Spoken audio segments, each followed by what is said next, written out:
welcome back everybody. Game number 2 here between SFTesports and Team Kinguin. As game number 1 went the way of SFT, we'll find out if the Polish lads can get themselves a foothold in this series, come back and maybe get a spot in that grand final, as this is a semi. We're through to the semis already, Trent. It's gone by so quickly somehow. Oh, buddy, I just realized that I have dark chocolate covered almonds sitting right next to me. Do you know how happy I am right now? I mean, this is like a dream come true. Like, it's like it just materialized on my desk. Because suddenly they were there from whence I thought there was not chocolate covered almonds on my desk. So I'm quite pleased. They just appeared. You know, I moved to Germany, and you know, I usually used to do a lot of cooking for myself, and I didn't really explore German cuisine, but we had this Christmas party within the first year of me joining, and I was introduced to, they're called burnt almonds here in German. I can't remember the actual German name for them, but whatever the frick they're called. But they're like sugar-coated, oven-roasted, like caramelly, like treacly toffee kind of covered almonds, which are nice and crunchy. Oh, they are just the best thing in the world. The best thing I've ever had, and I never encountered these before. I'm just like fully addicted to them, fully addicted. But they only come around at Christmas time. Good. They are, yeah, they're so good. They're so good. Hey, wait a second. Where's Necrophos? Where is he?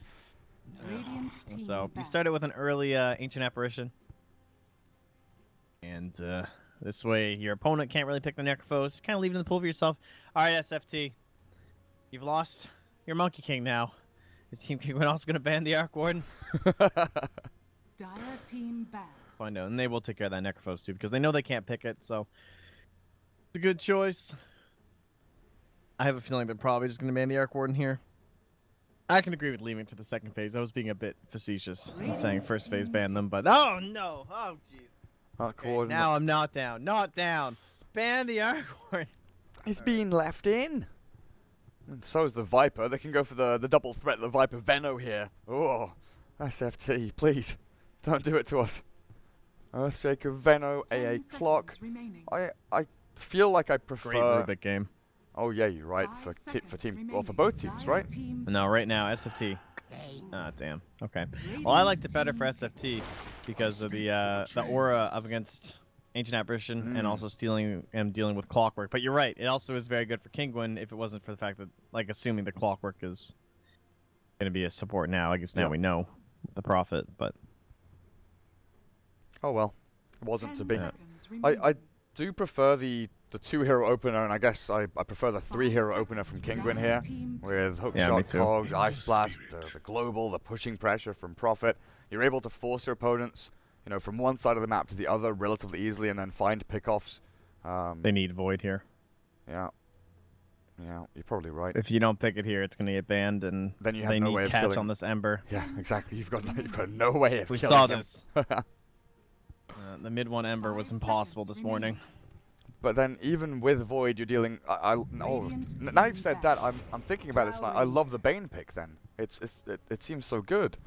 Yeah. So it's a deterrent against the Void. You've got that catch, able to set up for a blink for Earthshaker, a Fissure, or just the Ember Spirit jumping in. But Kinguin, they are a team that loves running Drow Ranger, and this game will be no different. 3 ranged heroes so far, 2 of them cores, and with a third one likely to be the mid hero.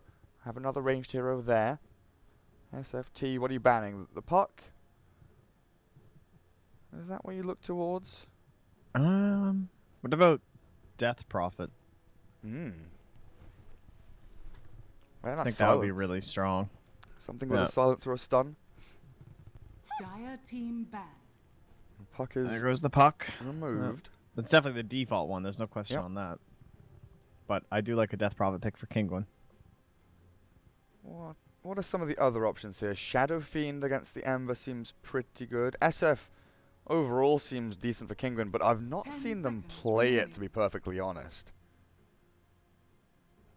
5 seconds. There is still the Viper, as stated before.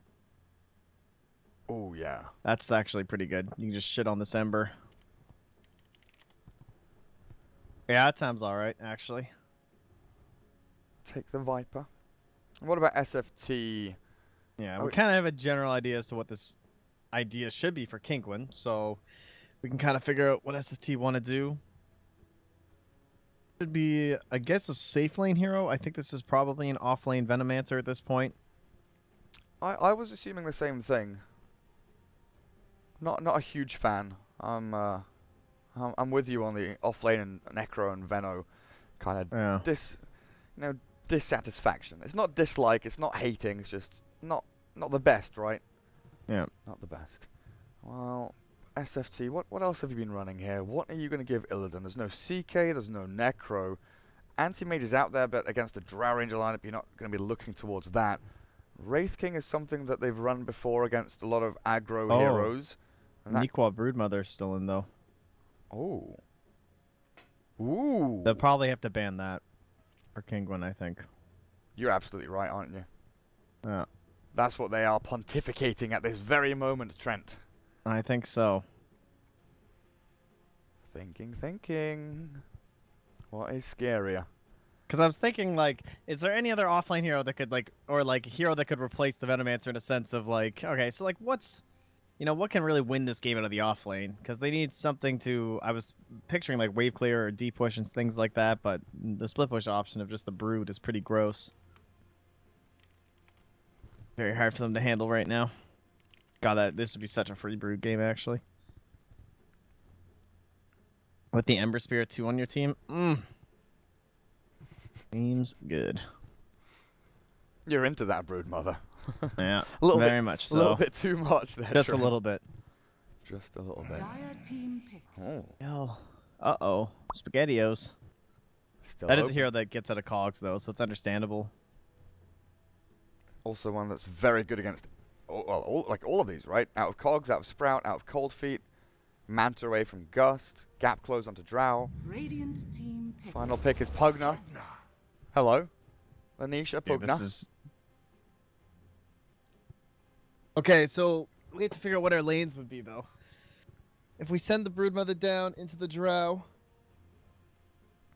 would it be worth it? Looks like you'd have a pretty damn good time, honestly. Shaker could kind of show up, throw it a Fisher block, maybe. 5 seconds remaining.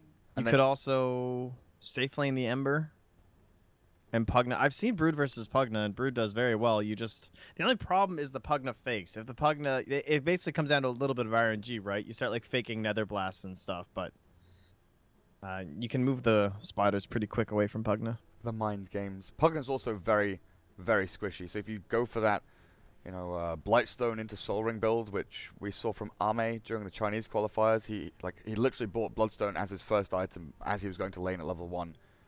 He wasn't against a Pugna in that game, but he was against someone as, you know, equally as squishy, and he just goes and right-clicks them, punches them like 3 or 4 times. They're on half HP. What can they do then? Here, you know, you could have the Bane definitely harassing mid and causing all kinds of havoc, as Weaver is going to be Illidan's hero. Off-lane Veno for Nequa. I was 2 legs off. Not quite right on that one. I heard the noise actually in my headset, and I was like, oh, is that actually the Broodmother? But no. Not so gross. Mother will not be arriving here. Weaver. I like this pick, though. There's no Queen of Pain for Illidan to walk into this game, so he's going to be fine on that front. He'll be hunting down Elisash if he's anywhere nearby. He's got good range on things like the Nether Ward, perhaps, or the same idea still holds strong in terms of like general catch too. It's pretty weak from Kinguin, and then the split push idea too with the Weaver is there. So, is it too much split push? Is it too little defense? Find out soon, because this is definitely a draft that could get run over by a drow, in my opinion. Do you go aggro? Like, I always ask this question, but do you go aggro with the Weaver Bane?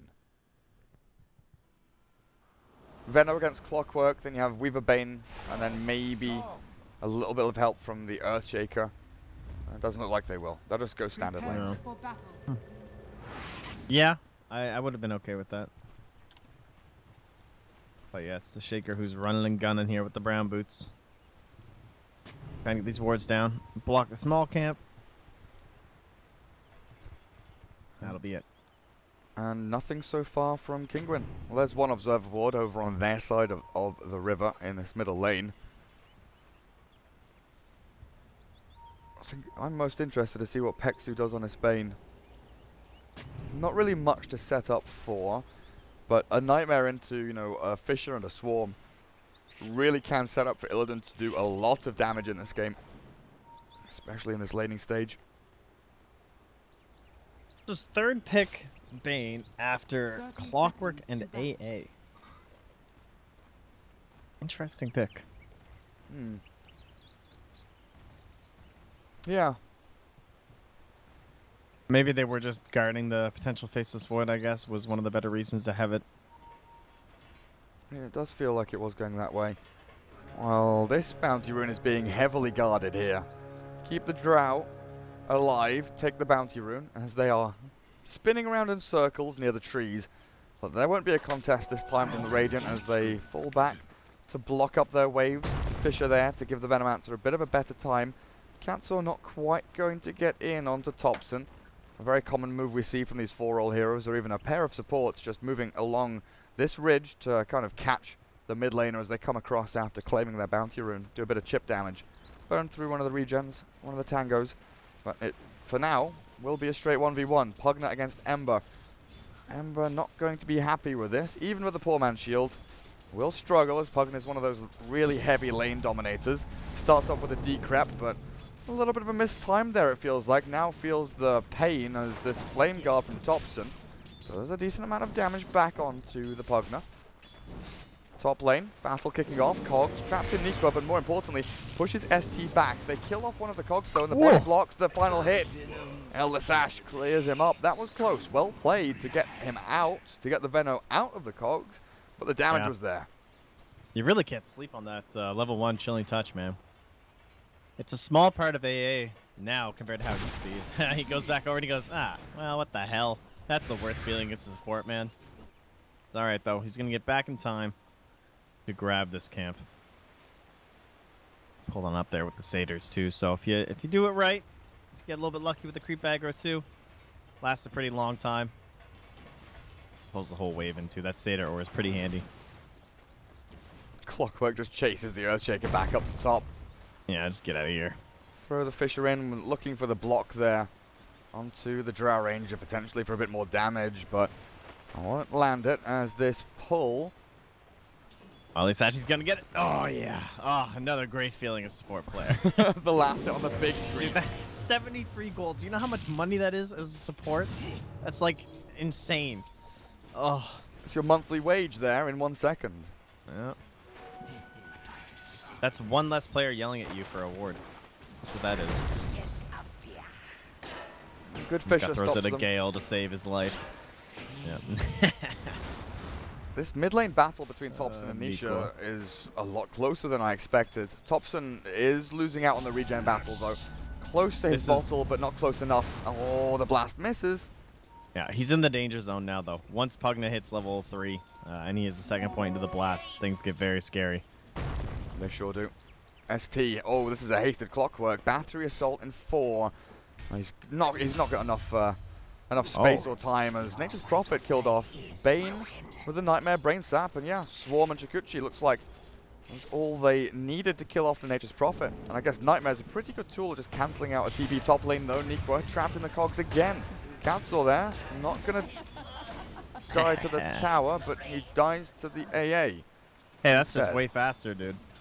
That's nice. It's some efficiency. Instant respawn almost. Yep. Where's Fury? Don't want to be denied the neutrals anymore. Yeah, true. Yeah, Bane sets with 4 armor. What a hero. Hard to find decent supports up against Nature's Prophet, so at least that works out well for them. Thompson's trying these sneaky little sleights of fist to dodge away from the Nether Blast, but like you were mentioning earlier, the fakie from Nisha cancels the animation, forces the sleight, and then launches the damage in. And you start to see the gap increasing, 24 and 13, 11 and 12. The Weren't they like 12 and 12? Yes, exactly. Yeah, that's gross. Yep. This is good though. He gets pulled in behind. He needs. Say he needs every one of those last hits, and then the rage creep. No quelling. No quelling hurts. When you're trying to kill things on the tower. Yeah, and against Pugna it hurts too, because he's just gonna keep on blasting that tower down. What's the plan here? Well, they would have liked to make this Earthshaker rotate in towards mid, but he is found. Drow and AA take him out of the game. He stole their bounty rune, though. At least a silver lining for him. At least there's that. Yeah, there you go. There's something. They probably need some stacks for Thompson, I guess. But the supports are a little busy, of course. You see the Shaker's been going up the top lane. Bane, maybe he'll have a chance to make some here there. There's a really nice potential one there with the Satyrs near the banner rune. Mid lane, Kesor is gonna get spotted out here. Oh, what is this? But he's an arcane rune. He does. And he pops the cogs to push Earthshaker closer to the Pugna. Oh, the life drain not quite enough. But they burn a lot of Thompson's mana here as he wasn't able to secure the kill on the Clockwork, who dived in very deep. Now the blast, the perfect nightmare. Pex, who's here at exactly the right time to save his teammate from that Pugna right-clicking him down, and they've got this shrine up. Perfect timing again. It all seems, honestly, when we watch SFT, it almost feels like, you know, the stars are aligning sometimes for them. Everything seems like puzzle pieces slotting together. Good. One thing didn't, though. They put the sentry down, and it does not quite see that observer over there. It's hidden on their own high ground. Like 5 units away from it or something. Oh, here we go. Nether Blast. This is pre-level 6. He dodges Sleight of Fist with the chains now to 2, but there's 4 heroes in this middle lane. They trapped him in the cogs. Sure, they're in there with him, but he'll die before the Flame Guard can do too much. Nice Glyph blocks out that blast from the Pugna, who is running low on mana, but they've got Treants, Creep Wave, and Carty the Catapult coming in to take down the Tier 1 3-6 minutes. That Drow Aura kicking into gear. It's only level 1. 9 bonus damage, but it's working. All right, and they instantly smoke up and shrine. This is a very common play these days. And, if you have it kept over, like if your mid lane went really well, the second you push down the tower like that, you just instantly go back, shrine, smoke, come in for another kill, try and punch that mid laner because you know they're going to be really alone. He's hit level 6. Invis rune to boot. He's hit level 6 though. He'll jump himself away to this one. He's got a chains and another remnant to get back. Doesn't use the chains because he was mana starved. Nice little understanding or realization how his mana pool was going. Gets the escape. So much early aggression from Kinguin though at this point. But Probably all of go it bottom next with Pugna, I think. Yeah, I think so, because all of it so far has been forced onto the Ember. You know, sure, Nico has been taken down twice, but he'll set up that barricade of wards and he'll be okay just to keep the Tier 1 top alive, safe from the Drow Ranger for now. But the Ember Spirit Thompson, he needs to start finding places to farm. Mid lane looks safe. Katsura is going to try and make a little loop around, scout for people, but he's only level 3 on the Clockwork. Yeah. Katsura did get a nice ward down though. Right inside, so probably showing what their next intentions are. We'll be through that area. Try and come in through into this jungle area that Venno loves to take with those plague wards. Look for the Tier 1 top. Nisha's about to have his veil. He can fly it down. You can hit up this shrine and then just keep on moving too. They're all top though, yeah. Lots of pings. Easy go on that Venno. Jeez. Weaver might find something here though. Illidan spots Pathos in the trees. They need some disable though. Another Shiguchi and a Brain Sap. Okay, STST says he's mine. Look where Drow TP'd though. Yeah, you guys all want to show up top? Alright, cool. The counter to the SFT reactions. React accordingly. The ping comes out from Venno just like, God damn it. Everyone go. Venno first, now Shaker. Gale level 1 with the Plague Wards. The Gust from Exotic Deer hits onto 2, so there isn't a Fisher just yet, but I think you kind of just resign. You know your life is forfeit when the Ember starts TPing. Those remnants would always catch up to you, regardless of the people sitting behind you. You know, there's no 6 on Clockwork, so there's no hookshot there. And Pugna probably wouldn't be able to save you with the Ember doing so much magic damage. He was not counting on them reacting that quickly. Bit too bold there. She had allies coming to Clockwork, and of course you've got the TV the Prophet, but things are cooling down. Pugna has to run, Clockwork had to run. And they're here now, so and our sacrifice was kind of in vain. It does feel like they need to get this Clockwork a few more levels though. Tome at level 10 is going to be very important. correct. Ellis Ash, he's level 5, closing in on 6, but Katsor struggling a little bit to get towards the hook shot. As the Fisher, this was awkward. ST. He's doing the dance of his people. He turned around and, yeah, Clockwork forces that dance. Now the Fisher comes in. Now the damage from Venno can start to flow through the veins of the Clockwork, even through that armor, melting through it. As Exotic Deer sets up for top. Now it's just a gust to piss off Illidan. Get away from my tower. Doesn't belong to you. You don't have a Blightstone. Why are you even hitting it? But Kinguin, they get the tier 1. Mid, gone. Bot, gone. Map control TP down bottom. being gained, and this is even more. Nikwa trapped in a Sprout. No real need to really commentate on that. Honestly, he's just blown up by the Pugna with that Veil. Top lane, they are looking near Illidan, but of course he's a Weaver. We'll probably start to see that little experience graph. Okay, it went up a bit for SFT. Went down a little with that kill, but classically, you start to see the net worth go up and up for the Drow lineup. But the experience starts to go down and down. Unless they're getting a lot of kills, usually there's just too much 5-man Dota. And then you can lose one of these fights because of all the extra skills, like on level 8 Weaver. This is a bit awkward. Weaver, Illidan, no time lapse. But what? It was on Oh cooldown my god, for it was like 1 seconds, yeah.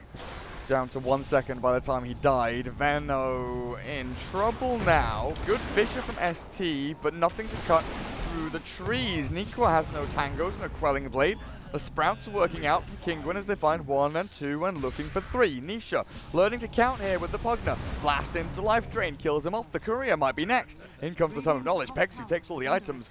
Nisha doesn't go for the kill on it, but they'll clear up this tower, no problem whatsoever. SFT, a little bit slow to get off the ground in this one, but Thompson has been kind of, calmly farming, calmly getting himself up into the Veil, and now maybe looking for an aggressive play. No stuns, the Nightmare finally comes through. Drow Ranger caught at the last second. Pexu does get the disable. There's the nice little decrap coming out and the life drain, but Illidan with the damage will clear that up. Nisha now has no mana. The stick shot has come out. Here's a decrap and a blast, but in comes Thompson. Remnants forward. Nisha in trouble. They've gone in too deep. He'll get the final click in, but he doesn't kill off Pexu, as he does have a magic stick, and that little bit of HP regen kept him up and running. Why did they stay, Trent? Yeah, I don't know. That level 1 Pugna heal, not that effective on Drow either. Not quite enough to keep you up in those situations. More impressive when they're decrept and you're, destroying someone with magic or something and it's all jacked up, but in terms of a healing, I'm not sure if my support Pugna plans are going to work out after all, after seeing that. Yeah. A little bit too long, but still, pretty big gains for the Dire overall, I think. Maybe the comeback's going to hurt them too much, but yeah, they actually did lose almost 2k in terms of the lead. It was a big chunk there, taken back. Item-wise, how are we actually getting on for the Dire Blade team? Mail for Thompson. Okay, Veil Blade Mail. I like the Veil because it lets them fight, but there's the Fiend's Grip. Right on the Pathos. Simple takedown. Chance. Easy peasy.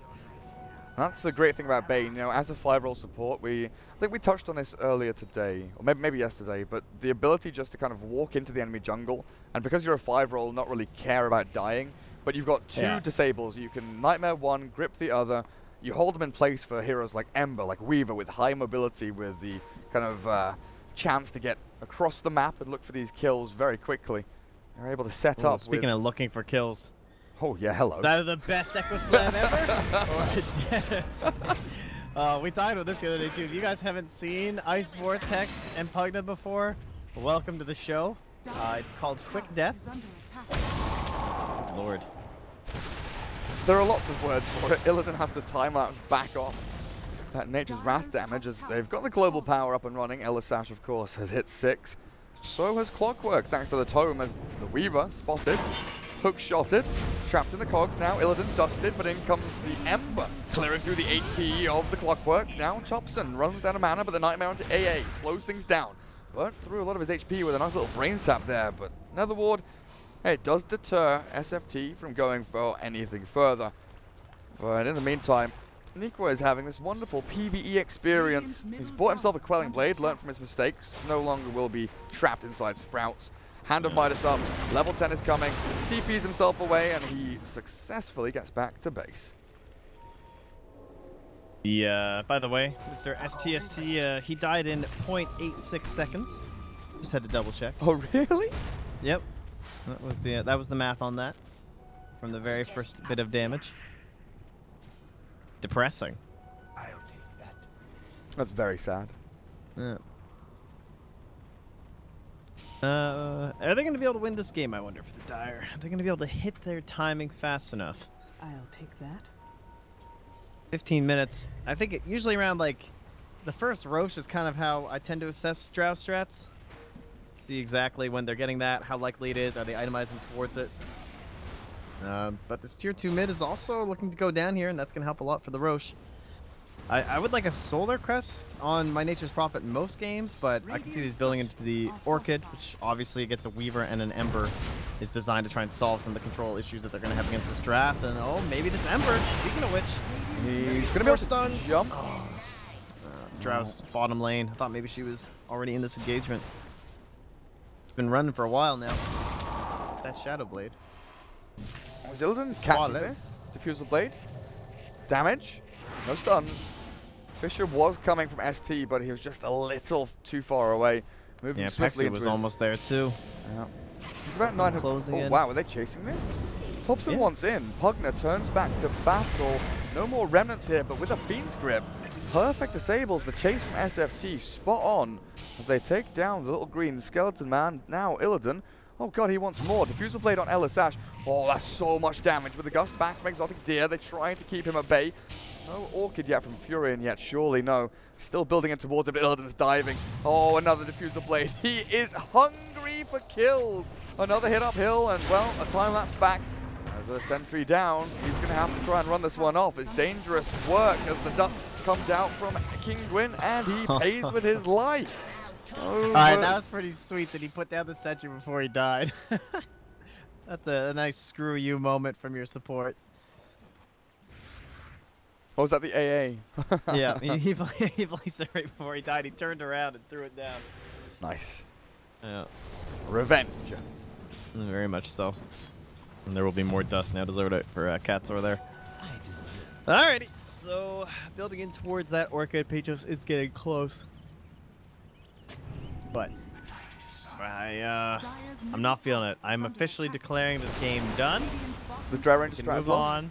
Yeah, the Drow strat is done, so I don't think they can do it. Maybe with his high ground hold on the shrine. Oh, fast Shikuchi there. The dust in onto Illidan. He can time lapse. No, he can't. He's hook-shotted. Oh, very nearly. But he still dies. Now, Remnants forward. Drow Ranger barely TPs away. Ooh, Thompson doesn't get the kill. They come back in with the Cold Feet, the Sprout. The Fish are going to block them off. They can't really turn this back, SFT. Gale in the back end, looking for the Pugner. Pugner now coming back into this fight. Wants to go for the big battle. Doesn't want the 1v1. He wants to blast multiple people. But they get the Weaver, and everyone disengages, says, we've had enough of this.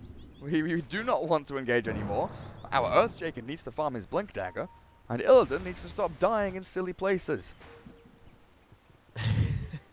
Yeah, I mean, that might have been the Drow Shadow Blade that got him, but I'm impressed Exotic made it out of there. Damn, dude. Maybe they do have a chance.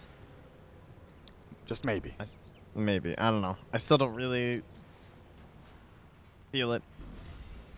The Blink from Shaker is just going to be so brutal up against them. The control, even if you bind all these control items, you still have to put them both onto a Weaver and an Ember Spirit, and you don't really have skills that counter them. You have the Drow Silence, sure, but that's so difficult to execute. Maybe Exotic can do it, but it's hard to count on that up against two very quick, slippery cores that also farm up very quickly and do well heading into later parts of the game. And then, let alone the fact that they're going to start building defensive items, then they're going to outscale you in terms of the farming. So, the time is now for the Dire trying to win Illidan. Well, he finds a Clockwork who's forced to hook on SCSC, maybe give himself a dignity. Oh my god. That was a lot of damage. That was a lot of damage. Illidan even got hit by that Ice Blast as it came in, but Nature's Wrath, dear lord. Level 2, the final bounce.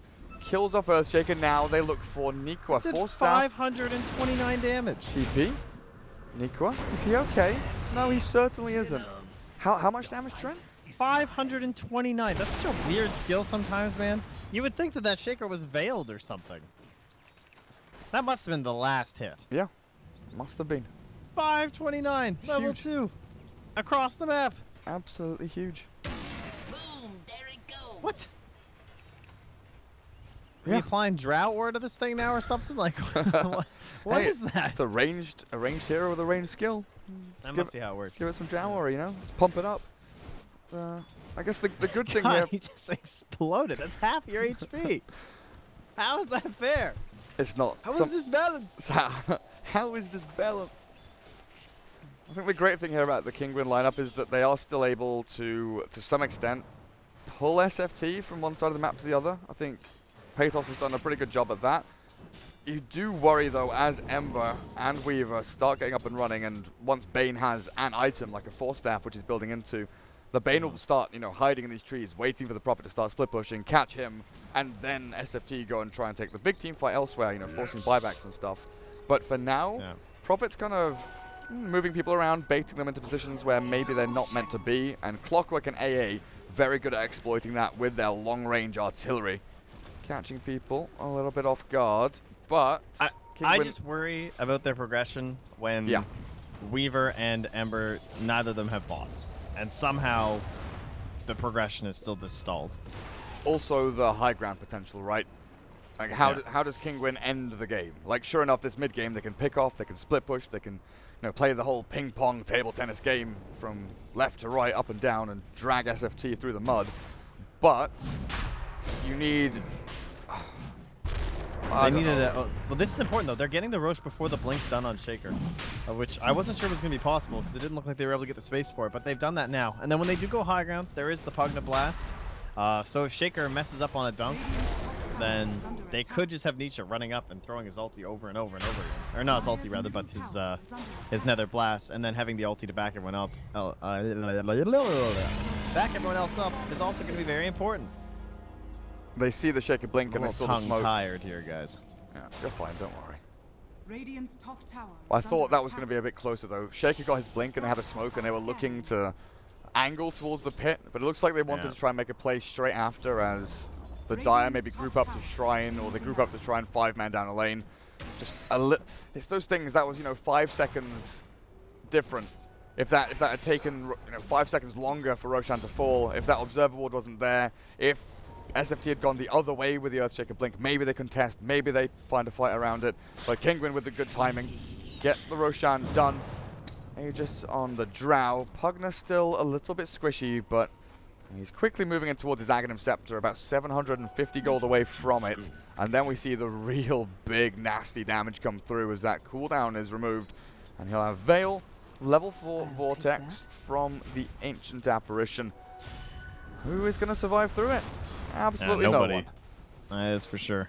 And that is the terrifying part about the strat. I do think Pugna's in a pretty cool and relatively balanced spot right now. Like, he's really obnoxious early, and then this whole Aghanims thing comes online, and you're just like, oh my god, this thing's crazy. But it's a lot of investment into basically all items that just boost magic in 0 defense, A little bit of armor, some HP regen from the Veil, then you just go max HP with the Aghanim Scepter, but the hero is still relatively squishy overall, so he's kind of in this later draft niche pick, which is why he also gets banned out in the second phase a lot, because you don't want someone to whip this guy out last pick and not have an answer for him. So we'll see if that's been the case here. Time to find the big dunk. Katsor's already prepped here, and that is also very important. He is the guy that needs to find Shaker. Right now their vision consists of this. They don't see the Shaker. They're not sure where he is. And Shaker needs to keep a good idea as to where they can see him. So they just spotted him there. Oh, the gust. No Shaker's around. Ember maybe in trouble. The silence is about to wear off, but he's chain stunned.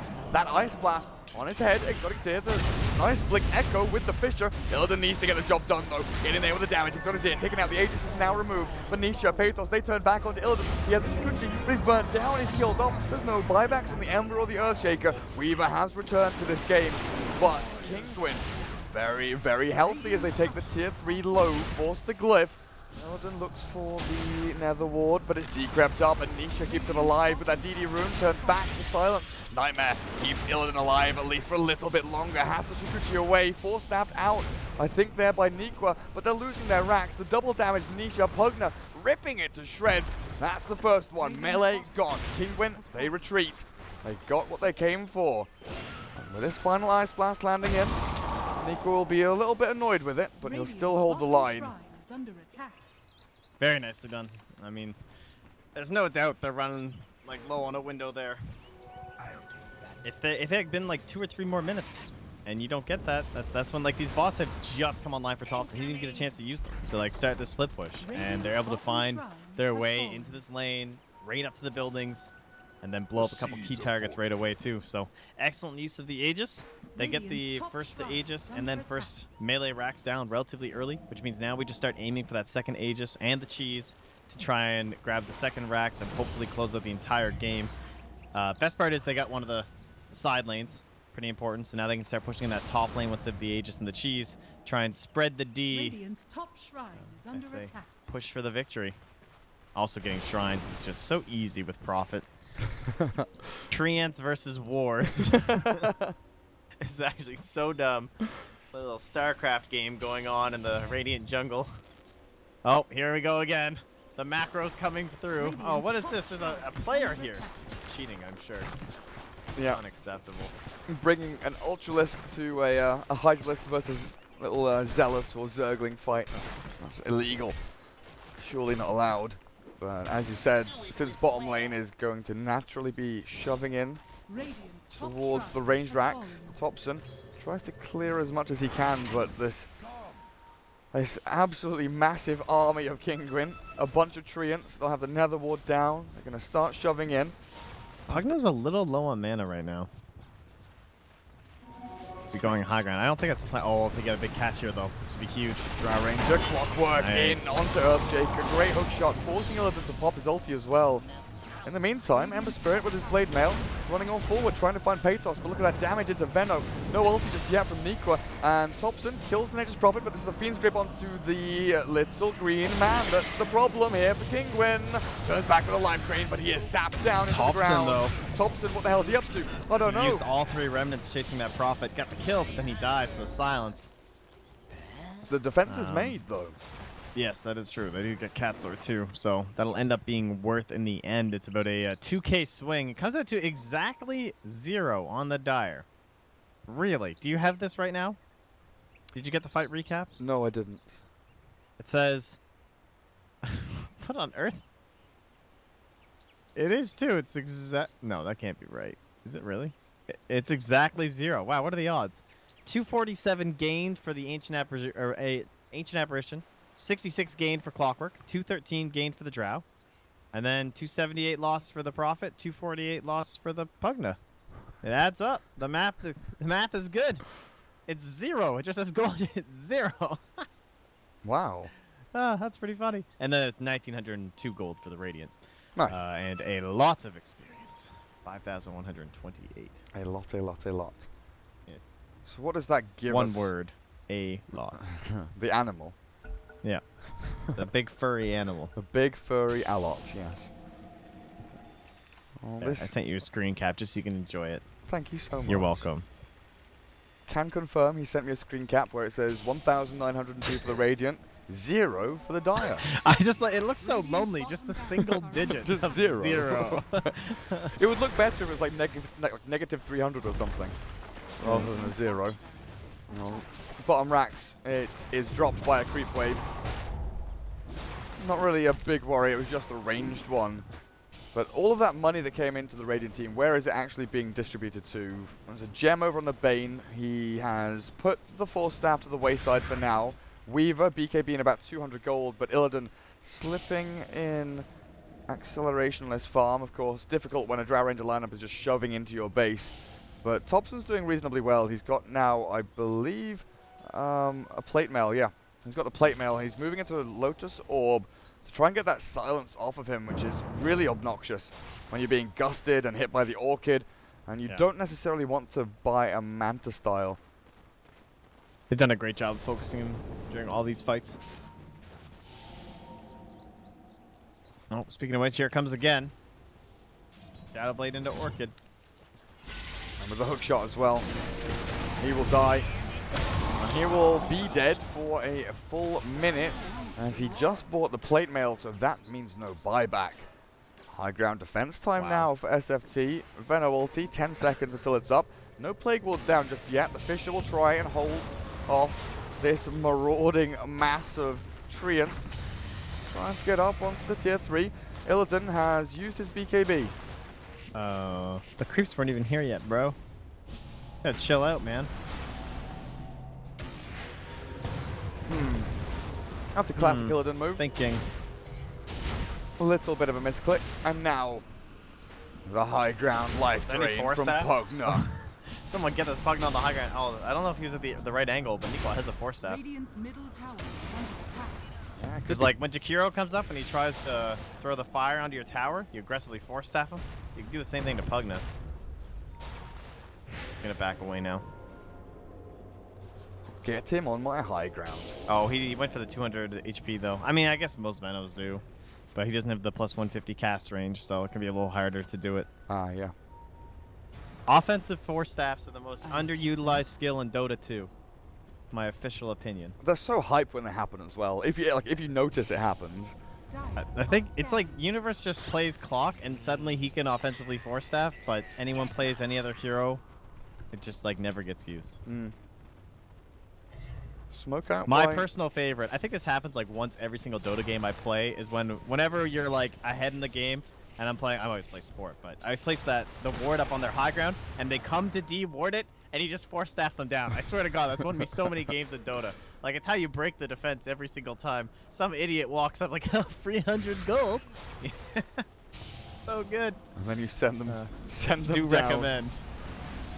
Oh dear, look, wait, hang on. No, surely Okay, not. I was actually about to oh, yo, that would have been hype. Oh, yo,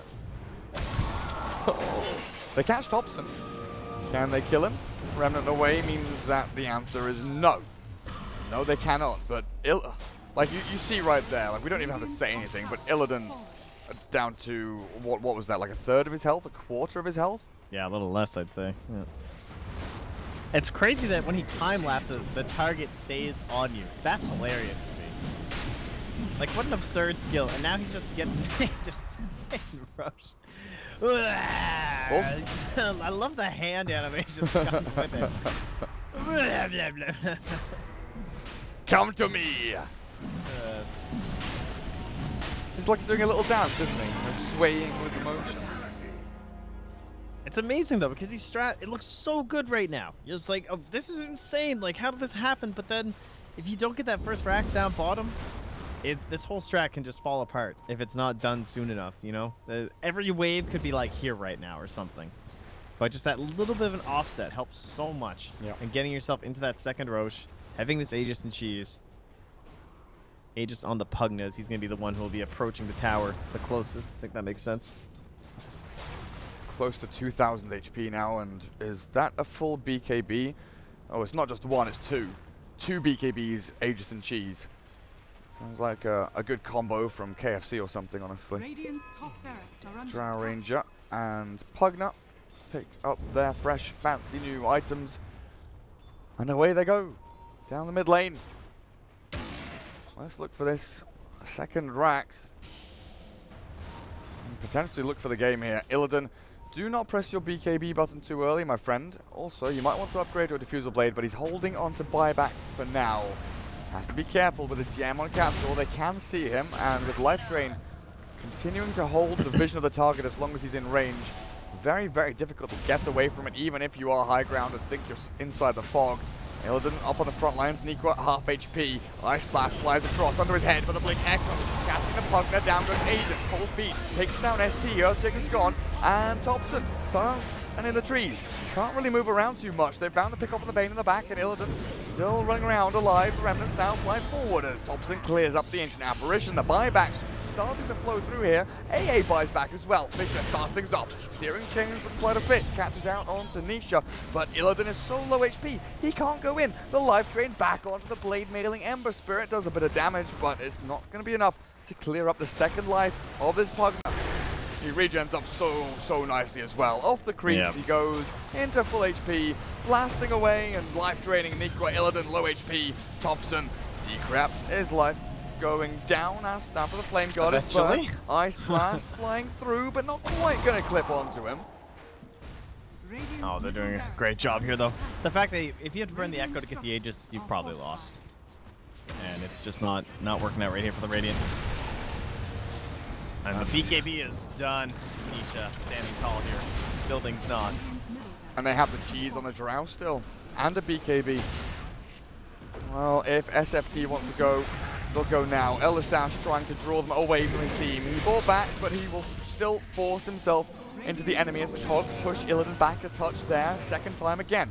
Illidan struggling to catch up to this Pugna, who is very, very speedy. 380 movement speed towards the shrine. It is active. Illidan with the swarm. This is now or never. The Bane, the BKB comes out. The Gusts won't land, but they see him. The time lapse has to come through. He's battling uphill. This is not the best. The blade mail from Nikwa doesn't do enough, and the Bane is going to fall with Illidan dying. It's GG. They tap out, and we're going to go to a game 3. Kinguin even things up against SFT.